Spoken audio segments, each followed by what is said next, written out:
Hi guys, my name is Dan. If you like this video and want to see more like it, don't forget to subscribe, turn on that notification bell and give the video a thumbs up.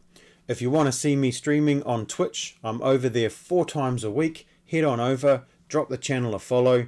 Links are in the description. The long-awaited, rumoured UCS Imperial Star Destroyer has been announced by LEGO. This has been on the cards for a long time. In this video, we're going to take a look at the images that LEGO send me as a recognized LEGO fan media, and I'm going to give you my thoughts and opinions. Let's take a look between the bricks. Okay, so let's jump straight in with the box here. To me, it looks like the box is the exact same size as the UCS Millennium Falcon from last year. You can see on the front of the box quite clearly is the Imperial Star Destroyer and a little micro version of the Tantive 4. Looking at the piece count, 4,784 pieces, so we are a little bit less, quite a lot less actually, than the UCS Millennium Falcon. On the side of the box you can see a plan and an elevation view of the Imperial Star Destroyer and what looks to be a 1:1 scale picture of the Tantive 4 and the 2 minifigures that are included in this set.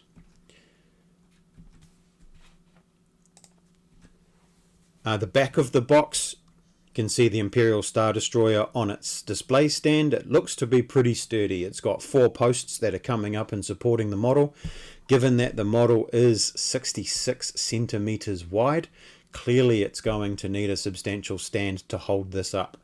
Just for interest's sakes, this thing is 110 centimeters long. That's over a meter long. This is definitely going to qualify for ship timber. It is also 44 centimeters tall on the stands. So this is a substantial sized model and you're going to need some serious shelf space to display this bad boy. You can also see some other images on the box there. This is just an image of flat side front if you wanted to pause and have a closer look, and an image of flat side rear. Again, if you wanted to pause and have a good look at those images, feel free to do so. Here's the first image of this model and it looks very similar to the original version from 2002. At the end of the day, it is the same ship. There's not a lot you can do to change the look of something when you are doing it again for a second time. What would have changed, I'm assuming, is that there will probably be a completely different internal structure and there will not be magnets holding this one together. I'm quite confident of that. The original Imperial Star Destroyer from 2002 was held together with train magnets. There's no way that they would have done that again this time. So I think all of the changes essentially will be in the internals, and there'll be a few changes on the outside, more than likely with greebling, which we will get to in a minute. Looking straight down the barrel of the Imperial Star Destroyer, you can see that it is a nice big wedge. It is all light bluish grey. This is my favorite shot of the whole pack. This is exactly how you would expect to see the model displayed on what is going to have to be a very large shelf. But you can see a little bit of the back side of things, and you can see more of the superstructure and how that comes together. And again, if you have a look at the original ISD from 2002, it looks pretty similar. Top down view, we literally have a wedge. Taking a closer look now at some of the images provided, these are the turrets on the top of the model, and if we break this down a little bit, you can see a lot of new parts in this assembly right here. So you have the new 1x2 plates with the rounded edges, you have the new 1x1 plate with the bar off the side. I like to call that a coffee group handle because that's what it looks like to me. You also have those newish diagonal pieces, which semi-triangle, semi-plate. There's a lot going on in there. There's also some light grey roller skates, the new 1x1 with the bar clip on the edge as well.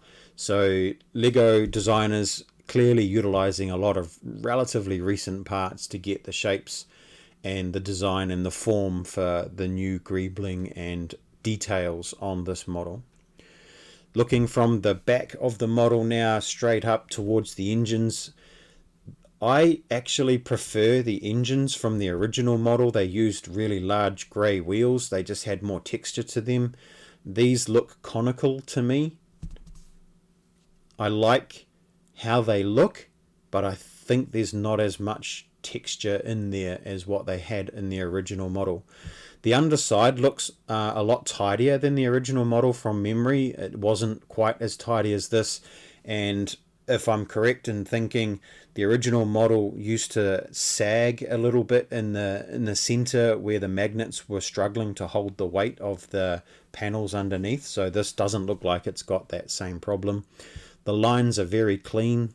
There's obviously a space there for the tantive to be ingested, for want of a better word, into the ship, and a little bit of other detail underneath there, which I think was missing from the original version. The micro scale Tantive 4 is just, it's a nice little model, isn't it? You know, it's not too dissimilar to the original. It has all the features there that the model needs to have, and you can tell quite clearly what it is. The only exception here that I don't particularly like is the radar dish, which is represented by the 1x2 jumper plate there. It's way too big, but I honestly can't see how else that could have been done. By comparison, the front is probably a little bit too small, but again, I can't see how else it's done. It represents nicely for what it is and at the scale that it's at. Now, where this one does differ majorly from the original 2002 model is there are two minifigures included in this model. So in this minifigure, we have an officer, and the second minifigure is a technician. Now, the model itself is not minifigure scale, obviously. It is micro scale, because otherwise it would be massive. And these guys are destined to be put onto the stand for the display purposes. Overall, my impressions of this model is that it would look really nice next to the UCS Millennium Falcon. The best thing about all of these new models compared to the older UCS style models is there's a whole lot more parts in the palette that Lego can use to create the features that they need to create for these models. There is a heck of a lot more opportunity for them to make the internal structures a lot safer and sounder, and for the model itself to just be more accurate and more detailed given the amount of parts that there are now. It also provides a fantastic opportunity for people that didn't get those models early on to be able to buy them again now and not have to worry about those exorbitant prices that the aftermarket conducts for those older models. This one here is going to look fantastic next to the UCS Falcon. All I can say is, if you're a serious UCS Star Wars collector, you're probably going to need to get yourself some huge display space, because if they carry on like this, you're going to need a whole room just for your UCS collection. So, when is this bad boy going to be out for you guys to buy? It will be available for VIPs to purchase from Shop at Home and in stores from September the 18th, 2019.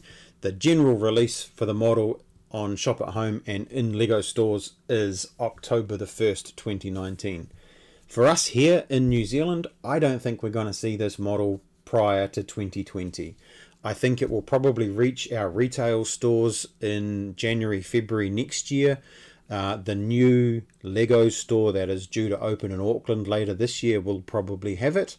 But other than that, general retail, we're looking at 2020. How much is it going to cost? Rounding up to the nearest dollar, it's listed at 700 USD, 1100 Australian. My best guess for New Zealand dollars is going to be 1200, maybe $1,250. That's best guess based on what I've seen from sets in the past. Tell me what you guys think it's going to cost, and will you be buying this set in the comments below. Don't forget to subscribe, give the video a thumbs up, and make sure you hit that notification bell. Also, head on over to Twitch, streaming over there 4 times a week. Look forward to seeing you there. Thanks a lot for watching, and we'll see you on the next one.